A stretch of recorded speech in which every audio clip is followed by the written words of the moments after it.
तो दोस्तों ये खबर हम सभी लोगों के लिए भी एक सीख है, इसीलिए मुझे बड़ी ध्यान से सुनिएगा।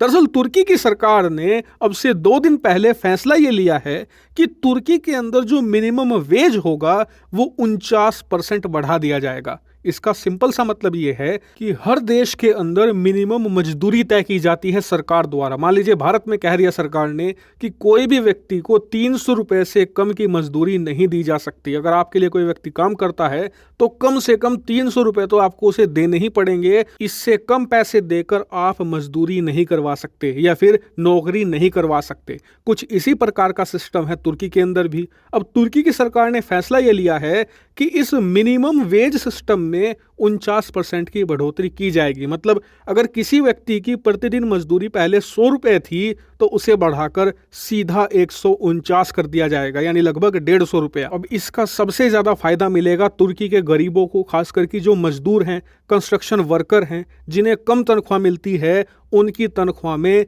50% की सीधी बढ़ोतरी हो जाएगी। अब आप कहोगे ये तो बहुत बढ़िया बात है, तुर्की की सरकार ने बहुत अच्छा फैसला लिया, वहां के मजदूरों को, कंस्ट्रक्शन वर्कर को या फिर जिन्हें कम तनख्वाह मिलती है उन्हें बहुत अच्छा फायदा मिलेगा, उनकी सैलरी बढ़ेगी, उनके जीवन में सुधार होगा। तो फिर इसमें दिक्कत की क्या बात है? तो दिक्कत की बात यह है कि जब से तुर्की की सरकार ने यह फैसला लिया है, तुर्की की मुद्रा लीरा डॉलर के मुकाबले इतने भयानक तरीके से गिरी है कि 30 के भी पार जा चुकी है। जी हां, अब से कुछ ही महीने पहले $1 के मुकाबले 19 लीरा मिलते थे, अब ये गिरते गिरते 30 की भी पार जा चुके हैं। और इतना ही नहीं, इससे भी भयानक बात यह है कि तुर्की को लेकर दुनिया भर की तमाम एजेंसियों ने प्रेडिक्शन कर दी है कि 2024 में तुर्की के अंदर महंगाई की ऐसी लहर आएगी जो तुर्की की अर्थव्यवस्था का पूरी तरीके से सर्वनाश कर देगी और तुर्की की अर्थव्यवस्था दोबारा अपने पैरों पर आने वाले 2 दशकों में, यानी कि 20 साल में भी खड़ी नहीं हो पाएगी। और इसीलिए दुनिया भर के तमाम एक्सपर्ट अर्थशास्त्री तुर्की को सलाह दे रहे हैं कि जो आपने ये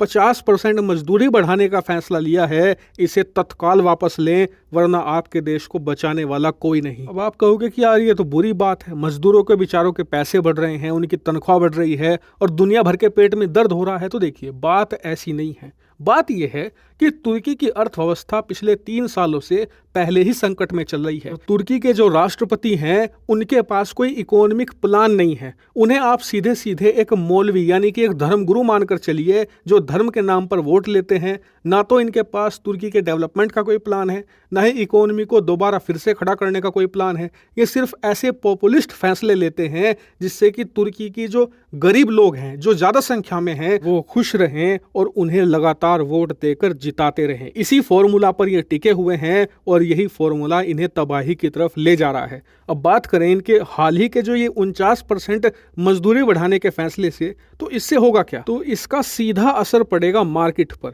मान लीजिए सभी लोगों के पास अचानक से 1.5 गुना ज्यादा पैसा आने लगे तो वो क्या करेंगे?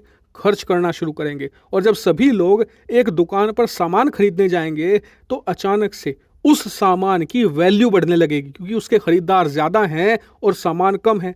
ऐसे में जो 1 रुपए का सामान था अब वो आपको 2 रुपए देने पर मिलेगा, यानी कि महंगाई डबल हो जाएगी। दूसरा असर ये होगा कि जब लोगों के हाथ में अचानक इतना पैसा आ जाएगा तो पैसे की वैल्यू गिरती है, क्योंकि मार्केट का रूल है जो चीज जितनी ज्यादा होगी उसकी वैल्यू उतनी कम होगी, और मार्केट में जो चीज जितनी कम मात्रा में उपलब्ध होगी उसकी वैल्यू उतनी ही ज्यादा बढ़ती है, क्योंकि उसके खरीदार ज्यादा हैं, खरीदारों के पास पैसा ज्यादा है। और क्योंकि लोगों के पास पैसा 1.5 गुना हो जाएगा तो पैसे की वैल्यू भी उतनी ही तेजी से गिरेगी, जिससे कि तुर्की की अर्थव्यवस्था कोलैप्स होगी। और इसीलिए बड़ी फाइनेंशियल एजेंसियां ये बात कह रही हैं तुर्की को कि ये फैसला समय रहते वापस ले लो, वरना ये तुर्की के लोगों को एक डिजास्टर की तरफ ले जाएगा। हालांकि इस फैसले पर आपका क्या मानना है, कमेंट करके बताइएगा। Thank you very much for watching video.